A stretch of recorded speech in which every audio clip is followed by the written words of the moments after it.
Mamma mia, here I go again. My, how can I resist you? Mamma mia, does it show again? My, just tell. Hello class, ako si Mamiya. Today we're going to talk about kitchen tools. Please listen carefully.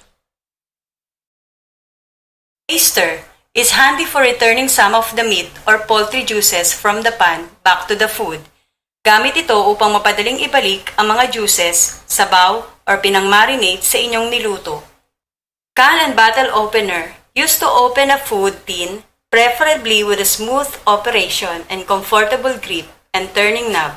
Ito ay ginagamit na pangbukas ng lata o bote. Colanders, also called a vegetable strainer. These are essential for various tasks, from cleaning vegetables to straining pasta or tin contents. Ito ay tinatawag na salaan, isang kasangkapang ginagamit upang mahiwalay ang mga malalaki mula sa maliliit na bagay o para maihiwalay ang mga solido mula sa mga likido. Tinatawag din itong pansala or filter. Cutting board or chopping board is a wooden or plastic board where meats and vegetables can be cut. Tinatawag itong sangkalan, isang kasangkapang ginagamit para hiwain o tadtarin ang mga sahog sa anumang lutuin. Dredgers used to shake flour, salt, and pepper on meat, poultry, and fish, or pangbudbud. Double boiler used when temperature must be kept below boiling and to keep foods warm without overcooking.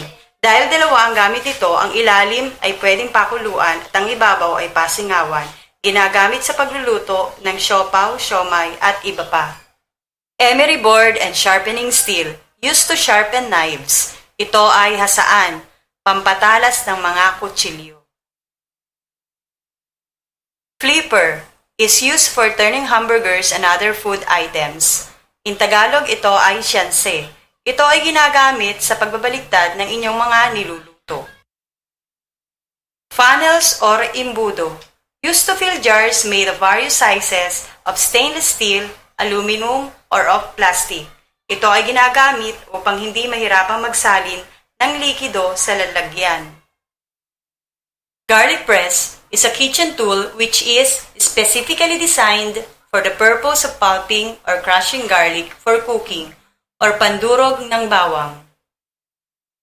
Grater, ito ay kudkuran or gadgaran, used to grate, shred, slice, and separate foods such as carrots, cabbage, and cheese. Handy poultry and roasting tools, ginagamit sa paglilitsyon. Make it easier to lift a hot roasted turkey from the roaster to the serving platter without it falling apart. Kitchen knives. These are a must for all types of kitchen tasks, from peeling, slicing, and carving. Ginagamit panghiwa, panggayat, pambalat, o pantalo. And these are the kinds of knives.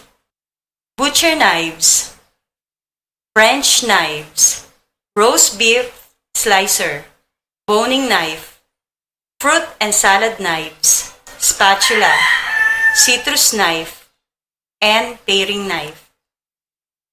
Kitchen shears, o kaya ay panggupit.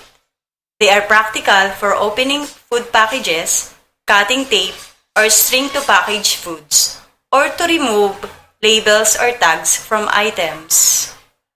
Measuring cups and spoons or pansukat.